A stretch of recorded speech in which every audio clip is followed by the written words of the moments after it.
Prions ensemble. Père, toi qui es merveilleux par ton ingéniosité, par ta création, par ton agir dans la nature et dans nos vies. Toi qui es magnanime par ton amour, ta miséricorde, tendre, immense dans ta tendresse et qui est prompt à pardonner. Nous venons tous à toi pour te confier nos cœurs. Nos cœurs te louent, t'adorent. Nous te reconnaissons comme Seigneur et Maître de nos vies et nous te disons merci pour le salut que tu nous accordes en Jésus. Merci de nous faire entrer dans ta joie. Merci de nous accorder cet immense bonheur. Tu lis nos cœurs, tu connais chacun de nous personnellement, plus intimement que nous-mêmes. Seigneur, nos consciences, tu les lis, nos inconscients, tu les pénètres. Nous te remercions, Seigneur, de ton indulgence. Pardonne nos faux fuyants, nos trahisons, nos erreurs, nos offenses. Et de nous permettre que nous soyons tous transformés par toi.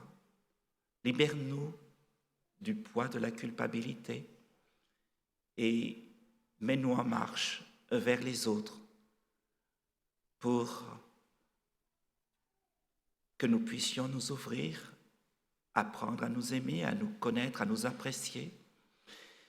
Nous te prions aussi pour ceux qui sont malades, souffrants, les blessés de la vie, que plus ou moins nous sommes tous.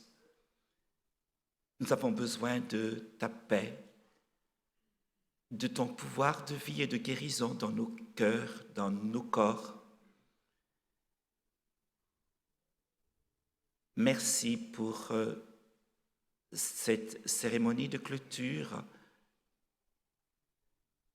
pour hier soir, ce moment de fête, pour aujourd'hui, ce moment d'adoration, et pour demain, toutes les joies qui seront dans les cœurs de ceux qui seront diplômés et qui se lèveront pour partir pour une nouvelle vie. Mais ce matin, nous voudrions tous nous lever pour vivre une vie renouvelée en toi. Fais de nous tous des hommes nouveaux, des femmes nouvelles, en marche, debout, que nous ne soyons plus des alités de la vie, mais que ta grâce s'opère en nous. Que Bruno, Seigneur, soit béni doublement pour le message qu'il nous apportera. Embrase son cœur, ses lèvres. Bénis-le dans sa vie et bénis chacun d'entre nous, les auditeurs. Et que, Seigneur, cette journée soit une journée magnifique. Nous t'en remercions au nom béni de Jésus. Amen.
Chers enfants, voici votre moment de l'histoire. Donc, je vous invite tous à venir vers moi sur l'estrade et nous allons nous mettre ici derrière et nous allons éviter de toucher les murs. Donc, venez.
Waouh, vous êtes super nombreux ce matin.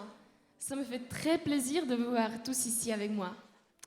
Ce matin, je vais vous raconter une histoire vraie qui parle d'un petit garçon qui a 2 ans seulement et qui s'appelle Jeannot. Les parents de Jeannot sont des missionnaires. Est-ce que quelqu'un sait ce que font les missionnaires? Tu veux nous expliquer? On parle de Jésus dans tous les pays. Oui, c'est vrai. En fait, les missionnaires partent dans un pays où ils aident les autres, ils parlent de Jésus, ils prêchent l'évangile, etc. Et donc, les parents de Jeannot sont des missionnaires. Et la vie est un peu plus différente que la nôtre, parce que tous les jours, ils partent pour être avec les autres, pour prier, pour lire la Bible et les encourager. Et comme ils ne peuvent pas passer beaucoup de temps avec Jeannot, il y a 2 amis qui s'occupent de lui à la maison. Mais les parents prient chaque matin et chaque soir pour la protection du petit. Et aujourd'hui, les parents de Jeannot, ils sont occupés aussi. Le papa doit aller dans la forêt pour abattre de grands arbres dont le bois est très précieux. Et maman, elle restera dans le foyer d'accueil où elle va préparer une bonne soupe chaude pour toutes les personnes qui veulent venir manger. Elle va leur parler de Jésus et les encourager. Mais revenons à notre petit Jeannot. Jeannot reste à la maison avec ses amis. Et les amis font le ménage et lui, il trottine autour, il joue, il est un peu tout seul. Et d'un coup, il voit une chaise. Oh, waouh, c'est chouette! Je vais pouvoir monter sur la chaise et regarder par la fenêtre. Waouh! Jeannot aime beaucoup monter et grimper partout. Mais attention, Jeannot, tu sais que maman te le défend. Elle dit que c'est dangereux pour toi parce que tu es encore petit. Et 2 étages plus bas, il y a un chien qui renifle des cactus, qui étalent au soleil leurs larges feuilles grasses. Les feuilles sont remplies d'épines rigides, comme des pointes d'acier. Oh, c'est drôle, pense Jeannot. Waouh! Il veut voir, alors il grimpe sur la chaise, mais il est encore tout petit et ses yeux dépassent à peine le bord de la fenêtre. Alors il se dit, je vais monter sur le bord de la fenêtre pour bien voir ces chouettes cactus. À ce moment même, il y a l'ami qui faisait le ménage, qui lève les yeux. Il voit le petit Jeannot tout silencieux en train de basculer par la fenêtre. Oh, ça y est, il tombe. Oh, il se dépêche, il se précipite, il allonge le bras. Oh, et de justesse, il attrape le petit talon de Jeannot. Oh, quelle chance! Il le prend dans ses bras, il le serre très très fort. Ils sont tous les deux très pâles et stressés. Petit Jeannot, il ne comprend pas très bien ce qui se passe, mais il est très content d'être dans les bras de son ami. Alors, son ami l'apporte tout de suite à sa maman et il lui explique tout ce qui vient de se passer.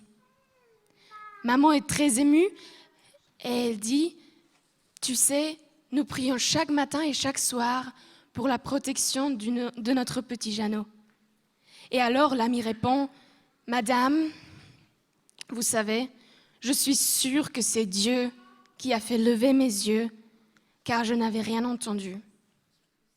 Oui, Dieu vous a employé pour sauver la vie de notre petit Jeannot qui avait désobéi. » Je vous invite à fermer vos yeux et prier avec moi. Jésus, merci d'avoir sauvé Jeannot et d'avoir levé les yeux de son ami juste à temps pour échapper à la mort de Jeannot. Seigneur, s'il te plaît, protège-nous aussi, mais avant tout, aide-nous à lever les yeux pour voir ceux qui sont en train de tomber. Aide-nous à les aider à rester debout. Que ta volonté soit faite, au nom de Jésus. Amen.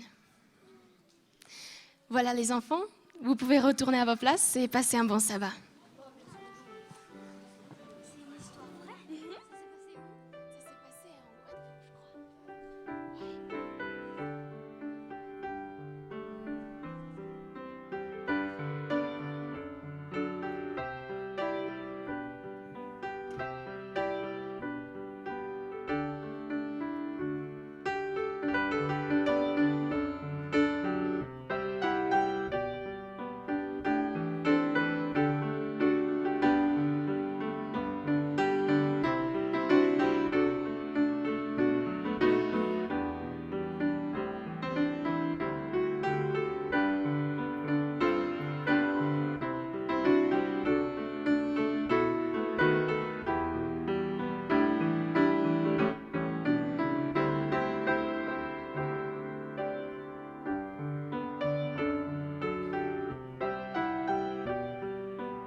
Nous allons lire au livre des Actes, le chapitre 3, versets 1 à 6. Pierre et Jean montaient ensemble au temple à l'heure de la prière. C'était la 9e heure. Il y avait un homme boiteux de naissance qu'on portait et qu'on plaçait tous les jours à la porte du temple appelé la Belle, pour qu'il demandât l'aumône à ceux qui entraient dans le temple. Cet homme, voyant Pierre et Jean qui allaient y entrer, leur demanda l'aumône. Pierre, de même que Jean, fixa les yeux sur lui et dit : « Regarde-nous. » Et il regardait attentivement, s'attendant à recevoir d'eux quelque chose. Alors Pierre lui dit : « Je n'ai ni argent, ni or, mais ce que j'ai, je te le donne. Au nom du Seigneur, au nom de Jésus-Christ de Nazareth, lève-toi et marche. »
Qu'ai-je à donner quand je n'ai rien, si peu de choses entre les mains? J'entends des cris, lointains ou près. Que faire, que dire? Oh, qui le sait?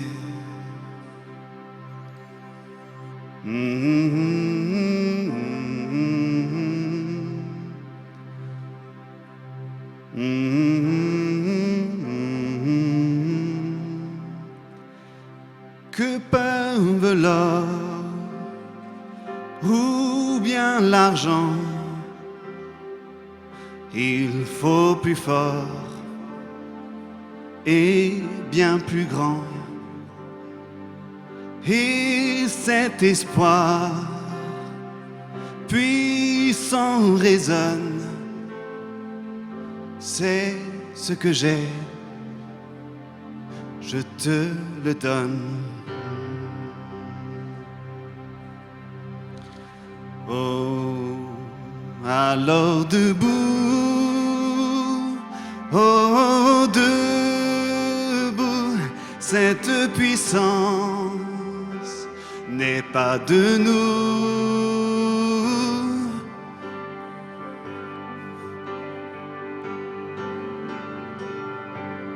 Nous pouvons tout en Dieu qui nous aime, car Dieu relève et met debout. Le monde attend, le monde a faim, mais rien ne manque entre nos mains, car tout est don et l'heure sonne. C'est ce que l'on a et c'est ce que l'on donne. Alors debout, oh debout, cette puissance n'est pas de nous. Nous pouvons tout en Dieu qui nous aime, car Dieu relève et met debout. Alors debout, oh debout, cette puissance n'est pas de nous. Nous pouvons tout en Dieu qui nous aime, car Dieu relève et met debout.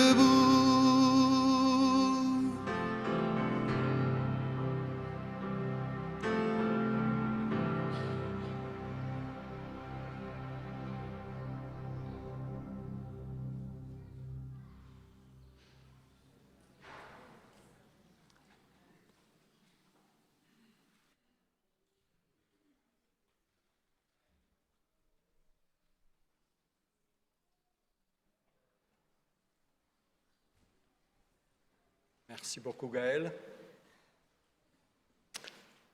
Bruno Vertalier, je crois que vous le connaissez, je crois tous. Ce que vous ne savez pas et ce que je ne savais pas non plus avant ce matin, c'est ça que je vais vous présenter. Bruno est quelqu'un qui est venu à Collonges déjà en 1964 pour commencer ses études de l'école secondaire. Donc, c'est là où les secondaires peuvent se reconnaître en quelqu'un. Puis, il part pour vivre son expérience de l'IFL, mais à Newbold, en Autriche pour l'allemand et à Sagunto pour l'espagnol. Donc, devient un polyglotte. En 1970, il revient à Collonges. Il revient pour terminer ses études dans la terminale et puis en 1972 pour commencer les études de théologie. C'est à cette époque-là où il va marier Christiane Médour, oui, qui venait de Lausanne. Il y avait quelque chose qui l'attirait certainement à Collonges. Et voilà qu'ils vont commencer après un séjour encore aux États-Unis, leur nouveau retour sur Collonges en 1990 pour être professeur à la faculté de théologie. Après quoi,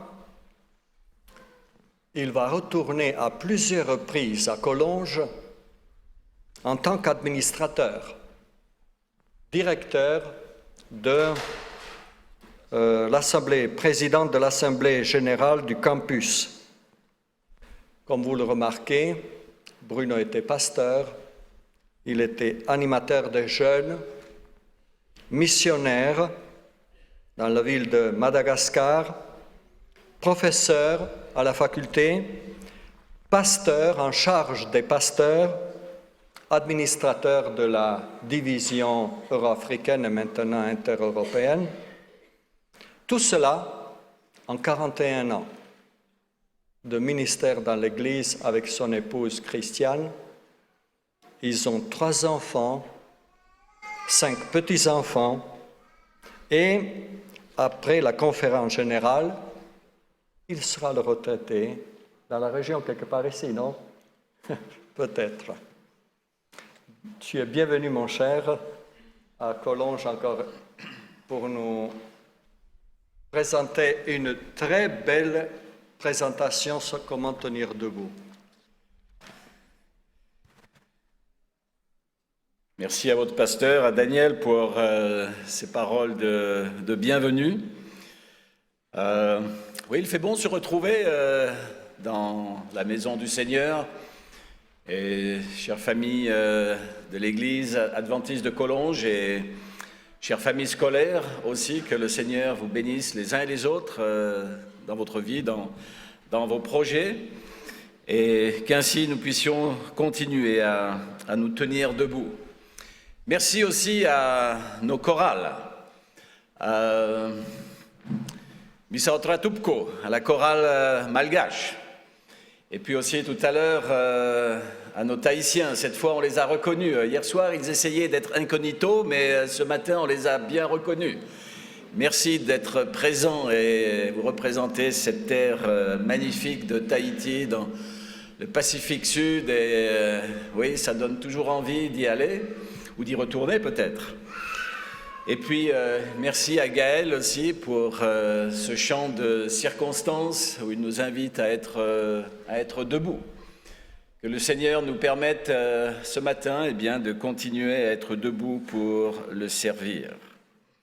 Dans le texte qui vous a été lu tout à l'heure dans le livre des Actes des Apôtres, nous avons un récit qui commence bien d'ailleurs, puisque nous avons là Pierre et Jean qui montent ensemble au temple pour prier. Lorsque l'on se rend quelque part pour prier ou lorsque l'on prie, il se passe en général quelque chose. Et nous voulons croire qu'il se passe quelque chose de bien, car la prière nous met en relation avec notre Dieu. La prière nous permet de nous souvenir que nous sommes des croyants pleins de foi. Ou peut-être que nous avons encore besoin de foi et demander au Seigneur de nous permettre de vivre des expériences de foi afin de nous tenir debout. Et c'est ainsi que ces deux disciples, ces deux apôtres, montent au temple pour prier. Et alors qu'ils se rendent sur le chemin du temple, il nous est dit qu'ils vont rencontrer un homme là où ils vont voir un homme qui est boiteux de naissance. Cet homme se trouvait là à la porte dite la Belle. Il semble que les historiens ou les archéologues n'ont pas trouvé trace de cette porte dite la Belle. Peut-être était-ce un surnom, peut-être était-ce un nom qui avait été donné et qui peut-être aussi avait été mis de côté, mais cet homme boiteux se trouvait là à la porte dite la Belle. Quelle dérision peut-être de s'imaginer cet homme à un endroit qui s'appelle la belle porte, et de le trouver dans cet état, boiteux, couché par terre. Il était là pour mendier, et son horizon était très très limité. Il voyait principalement les pieds de ceux qui se rendaient au temple. Et il pouvait identifier les gens qu'il connaissait ou qu'il reconnaissait, soit par le son de leurs pas, soit peut-être tout simplement par les pieds ou par les vêtements qu'ils avaient, là au ras du sol. Il y avait peut-être les belles dames qui venaient aussi au temple pour prier avec des belles sandales, les messieurs qui les accompagnaient aussi. Et tout ce beau monde allait au temple pour prier, pour espérer recevoir de Dieu encore et encore des bénédictions. Et lui se trouvait là, à cet endroit stratégique, pour mendier. Et tout à coup, il se rend compte qu'il y a là deux paires de pieds qui sont différentes de ceux que d'habitude il voit, ou qu'il sait reconnaître, soit au son, soit parce que ils ont une certaine sorte de sandales. Et alors il lève les yeux et il regarde. Et il va croiser le regard de Pierre et de Jean qui également le regardent. Le texte nous dit, cet homme, voyant Pierre et Jean qui allaient y entrer, leur demanda l'aumône. Pierre, de même que Jean, fixa sur lui et dit, regarde-nous. Le contact, un premier contact qui s'opère par le regard, qui s'opère par les yeux. Lorsque vous voulez avoir contact avec quelqu'un, en général, eh bien, vous le regardez dans les yeux, et si possible, droit dans les yeux, pour comprendre, pour connaître, pour découvrir la personne qui est en face de vous, et vice-versa. L'autre personne souhaite aussi vous découvrir et vous voir tel que vous êtes, et votre regard peut refléter ce que vous êtes et qui vous êtes, et ce que peut-être vous pouvez faire. Effectivement, le regard se croise, le regard devient intense. Il nous est dit qu'il se regardait attentivement, car il espérait recevoir de ces deux visiteurs qu'il ne connaissait pas, peut-être une marque de générosité. Et Pierre et Jean, bien sûr, ont très bien compris quelle était l'attente de cet homme qui était boiteux. C'était pour lui une manière de survivre, c'était une manière pour lui de conserver peut-être quelque dignité, cette dignité qui lui restait encore avec les aumônes qu'il pouvait récolter pour manger, peut-être trouver un abri ou être chez des amis pour pouvoir passer une nuit protégée. Et le Seigneur, eh bien, souhaite aussi lui permettre de faire une expérience particulière. Regarde attentivement. Et Pierre également fixe les regards sur lui, le regarde également attentivement. Et après le regard, il y a la parole. C'est une deuxième étape, un deuxième niveau de contact. Je veux rentrer en communication avec toi. Je veux te dire quelque chose. Je veux t'identifier, je veux te reconnaître. Et il est rare certainement, lorsqu'il nous arrive probablement encore aujourd'hui, de faire l'aumône à quelqu'un que nous rencontrons dans la rue, qui est là et qui demande, eh bien peut-être que nous donnons, peut-être que nous regardons, mais rarement probablement nous adressons la parole, ne serait-ce qu'une parole d'encouragement ou peut-être un sourire. Il se regarde fixement et Pierre, eh bien, va avoir cette parole extraordinaire que ce boiteux, eh bien, ne saisit pas dans toute sa mesure. Il ne comprend pas ce qui va se passer, il ne sait pas. Mais probablement qu'au travers de cette parole et de cette expérience, sa foi va grandir. Il va se retrouver debout. Et c'est ainsi que Pierre lui dit « Je n'ai ni argent, ni or, mais ce que j'ai, eh bien, je te le donne au nom de Jésus-Christ de Nazareth. Lève-toi et marche. » Lève-toi et marche, verset 7. C'est énorme. C'est énorme ce qui est en train de se passer, ce qui se passe, ce que les gens ne connaissaient pas, ne savaient pas. On n'a pas l'habitude de voir un boiteux de naissance que l'on connaît, que l'on voit tous les jours à cette porte dite la Belle, soudain se tenir debout et marcher. Et il nous est dit que cet homme va se lever, ses pieds et ses chevilles devinrent fermes, et d'un saut, il fut debout. Eh oui, debout. Debout par la parole de Pierre, associée, je pense, à la prière de Jean. Ce boiteux, eh bien, est debout. Il marche. C'est probablement ce que nous avons de mieux à faire, aider les gens à se tenir debout ou à se remettre debout.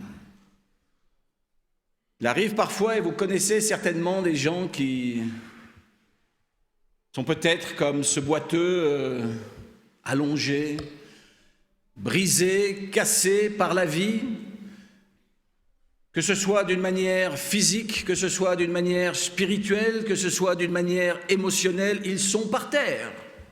Ils sont à bout, ils sont par terre. J'aimerais que nous puissions prier peut-être pour le pasteur Le Guilcher qui en ce moment se trouve lui aussi physiquement brisé, physiquement à terre, ou plutôt dans un lit d'hôpital, après une chute en parapente. Situation très graves, très douloureuses, physiquement très lourdes. Il y a des personnes qui sont à terre, physiquement. Il y en a d'autres qui sont à terre spirituellement, et vous en connaissez certainement. Des personnes qui doutent, qui ne savent plus s'ils doivent croire, s'ils doivent encore avoir la foi, s'ils peuvent encore avoir la foi, s'ils peuvent espérer avoir la foi. Où suis-je? Qui suis-je? Dans ma relation avec mon Dieu, dans ma relation personnelle. Est-ce que je peux encore prier? Est-ce que je peux encore, comme Pierre et Jean, aller au temple pour prier, pour rencontrer Dieu, mon Dieu, celui qui sauve, celui qui veut me faire grandir dans la foi? Nous avons des personnes qui sont aussi à terre à cause de leurs émotions. Je veux aussi penser à votre président, votre directeur ici de l'école, Ralph Wegner. Je veux aussi penser à d'autres qui sont autour de ce qui a été vécu dans la souffrance, dans le questionnement. Pourquoi Seigneur? Et puis aussi cette espérance de pouvoir se tenir à nouveau debout, parce que Dieu le demande, parce que Dieu nous y invite, parce que Dieu nous invite à aider aussi ceux qui sont dans cette situation à se remettre debout. Et bien sûr, les gens regardent. Il y a foule tout d'un coup à cette porte dite la Belle. On vient voir le boiteux. Et puis bien sûr, par la même occasion, on voit Pierre et Jean. Et on regarde ces deux êtres comme s'ils étaient des extraterrestres, comme s'ils étaient, oui, des magiciens ou des super docteurs, que sais-je, guérisseurs. On les regarde et Pierre, bien sûr, toujours fort en bouche, va s'adresser à eux. Il ne peut pas s'empêcher de leur dire pourquoi cet homme qui était boiteux maintenant est debout, il marche, il saute. Un homme qui est de nouveau debout. Et il leur dit, hommes israélites, pourquoi est-ce que vous nous regardez comme cela, verset 12? Comme si c'était par notre propre puissance ou par notre piété que nous eussions fait marcher cet homme. Alors que les choses soient claires, ce n'est pas par notre piété, ce n'est pas par notre prière, ce n'est pas par, je dirais, un excès de zèle ou de foi. Non, c'est par la puissance de Dieu que cet homme marche. Et il va le leur dire très, très crûment d'une certaine manière. Verset 15, vous avez fait mourir. Enfin, verset 14 d'abord, vous avez renié le saint, le juste, et vous avez demandé qu'on vous accordât la grâce d'un meurtrier. Vous avez fait mourir le prince de la vie que Dieu a ressuscité des morts. Nous en sommes témoins. Pierre et Jean, nous en sommes témoins. Verset 16, c'est par la foi en son nom que son nom a affermi celui que vous voyez et connaissez. C'est la foi en lui qui a donné à cet homme cette entière guérison en présence de vous tous. C'est un miracle, certes. C'est un miracle de quelqu'un qui est maintenant guéri. Quand on est guéri, on est debout. Et puis Pierre va continuer à inviter aussi ses auditeurs à être debout. Repentez-vous donc, dit-il. Nous avons cela au verset 19. Repentez-vous donc et convertissez-vous. Lorsque nous nous repentons, lorsque nous nous convertissons, de nouveau, nous pouvons être debout. Il continue, verset 20, afin que des temps de rafraîchissement viennent de la part du Seigneur. Lorsque nous sommes rafraîchis, surtout lorsque cela vient de la part du Seigneur, nous sommes également debout, ou de nouveau debout.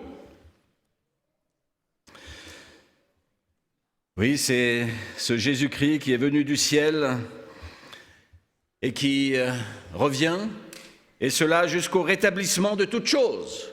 Lorsque toutes choses seront rétablies par le pouvoir, par la grâce de Dieu, par le pouvoir de Jésus-Christ et du Saint-Esprit, nous serons, vous serez, les rachetés seront naturellement debout. Une expérience fabuleuse. Et puis je vais directement là au verset 26. C'est à vous, premièrement, que Dieu, ayant suscité son serviteur, l'a envoyé pour vous bénir. Lorsque nous sommes bénis par Dieu, lorsque nous sommes bénis par le serviteur de Dieu, c'est-à-dire Jésus-Christ, nous sommes à nouveau debout.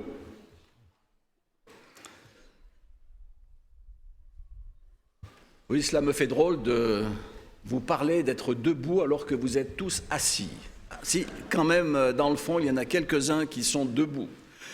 Peut-être parce qu'ils ne peuvent pas être assis. Mais vous comprenez bien le sens de ce que Pierre, de ce que Jean, de ce que nous pouvons lire dans la parole que nous reconnaissons comme la parole de Dieu, que nous reconnaissons comme la parole de la vie. Ceux qui sont debout par le Seigneur, par la puissance de la grâce, de celui qui garde, de celui qui conduit. Lorsqu'il se passe quelque chose, et peut-être lorsque la vérité est annoncée, et Pierre ne s'en est pas caché lorsqu'il parle de ceux qui ont crucifié, de ceux qui ont tué le juste, bon, il va y avoir les mécontents, les grincheux, et nous avons cela au chapitre 4, le verset 2. Tandis que Pierre et Jean parlaient au peuple, survinrent les sacrificateurs, le commandant du temple, les Sadducéens, les mécontents de ceux qu'ils enseignaient le peuple et annonçaient en la personne de Jésus la résurrection des morts. Et oui, lorsqu'il se passe quelque chose de beau, lorsqu'il se passe quelque chose de bon, quelque chose de juste, quelque chose d'heureux, il y a les grincheux, il y a les mécontents qui apparaissent immédiatement. Et Pierre et Jean vont en faire les frais. Ils seront arrêtés, on va les jeter en prison, comme cela nous est dit dans le texte. Il y aura quand même, à la fin du verset 4, un nombre qui nous est donné. 5000 personnes crurent ce jour-là. 5000 personnes crurent au Seigneur ce jour-là. Il y avait probablement beaucoup plus de gens qui crurent que de grincheux qui pensaient ne pas avoir besoin de la réalité et de la vérité que le Seigneur et que Pierre et Jean voulaient leur apporter. Et de nouveau, ils vont poser la question à Pierre et Jean, mais, verset 7, « Par quel pouvoir et au nom de qui avez-vous fait cela ?» Et Pierre va en remettre une couche. Il va leur dire, mais c'est très simple. Alors qu'il est rempli par le Saint-Esprit, il leur dit, chef du peuple et ancien d'Israël, puisque nous sommes interrogés aujourd'hui sur un bienfait accordé à un homme malade, afin que nous disions comment il a été guéri, sachez-le tous, et que tout le peuple d'Israël le sache. C'est par le nom de Jésus-Christ de Nazareth que vous avez crucifié et que Dieu a ressuscité des morts. C'est par lui que cet homme se présente en pleine santé devant vous. Cet homme est en pleine santé devant vous, debout par la grâce et par la puissance de Jésus-Christ que vous avez crucifié. Et Pierre, bien sûr, va annoncer là encore quelque chose de très fort. Et il va leur dire, Jésus est la pierre angulaire. Jésus est la base. Jésus est la solidité sur laquelle nous pouvons construire ou sur laquelle nous pouvons nous appuyer, sur laquelle nous pouvons être debout. Alors les amis, ne cherchez pas ailleurs ce que Christ, ce que Dieu, ce que Jésus-Christ vous offre aujourd'hui par le Saint-Esprit. Soyez debout. Soyez debout sur le rocher des siècles. Soyez debout sur cette pierre d'angle, la principale qui est Jésus. Et la seule manière de bien se tenir debout, c'est de reconnaître la puissance de notre Dieu. Et Pierre va insister. Il ne dit pas, il y a plusieurs manières d'être debout, il y a plusieurs manières d'être guéri. Non, il n'y a qu'une manière d'être debout. Il n'y a de salut en aucun autre. Ne cherchez pas ailleurs le salut.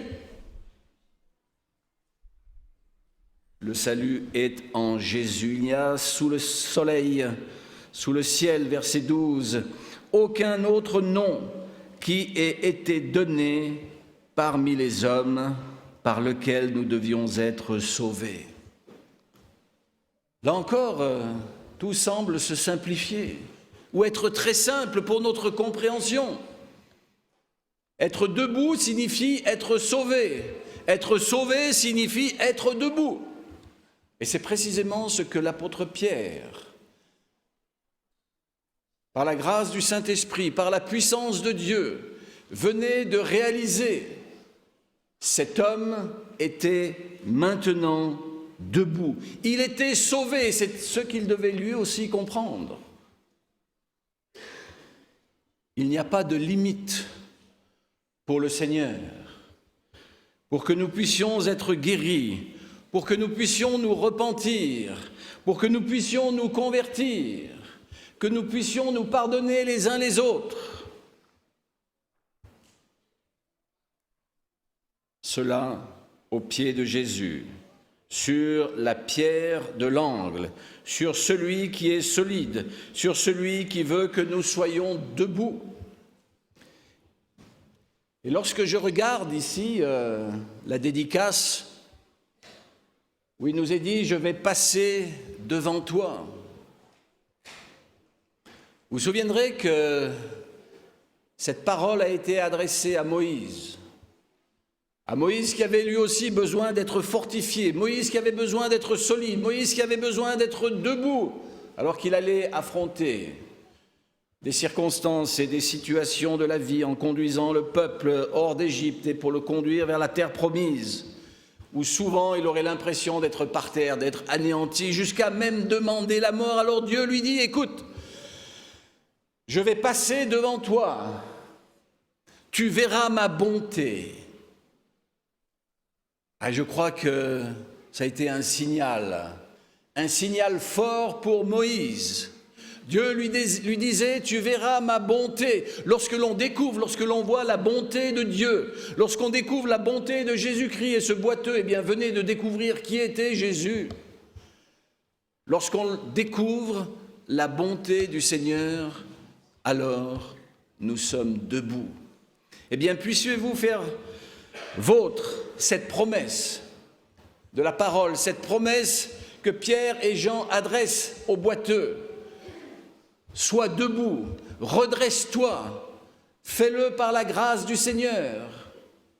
Comprends qu'aujourd'hui, le salut est entré dans ta maison, le salut est chez toi, le salut est dans notre cœur, le salut est guérison et le salut nous permet d'être debout. Que le Seigneur vous garde. Amen.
Le livre des psaumes dit « Tout appartient à Dieu.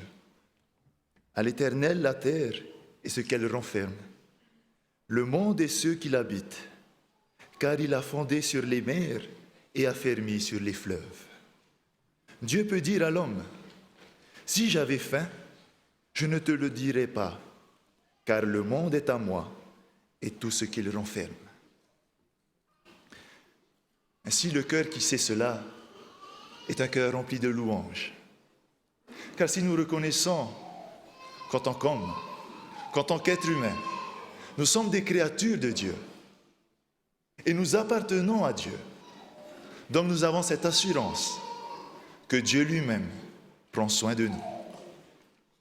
Ainsi, pour manifester notre reconnaissance, notre joie d'appartenir à Dieu, j'aimerais inviter les diacres à passer avec les corbeilles pour recevoir les offrandes et les dîmes. Merci.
J'aimerais vous inviter à vous lever.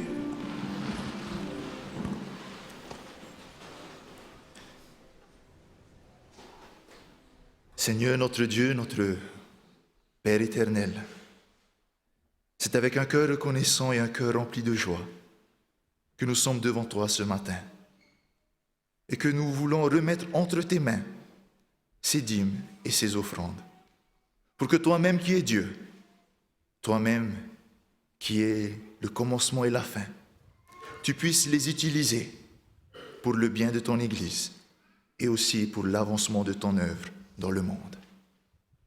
Seigneur, comment te remercier pour tout ce que tu fais pour nous chaque jour, cet amour, cette paix, cette liberté. Et c'est pourquoi nous te disons encore merci. Que ton nom soit glorifié au siècle des siècles. Amen.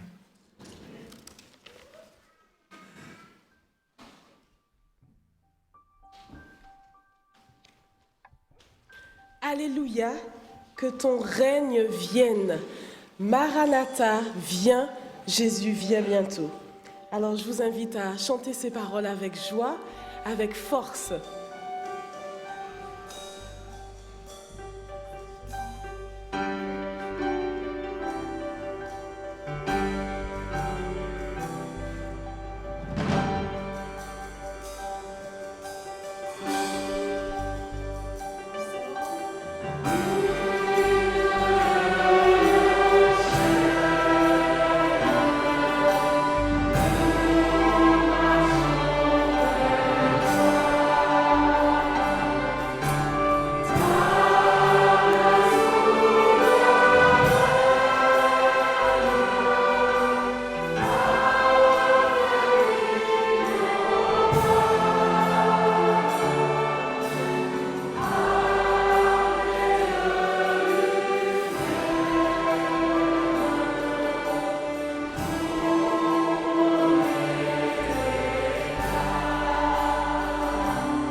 Recevons la bénédiction du Seigneur. Le Seigneur te fait savoir ce qui est bien. Voici ce qu'il demande à tout être humain. Faire ce qui est juste, aimer agir avec bonté et vivre avec son Dieu dans la simplicité. Que le Dieu notre Père nous garde unis dans l'amour, que la paix du Christ habite en nous et dans nos foyers, que l'Esprit nous donne la joie et nous fasse abonder en espérance. Amen.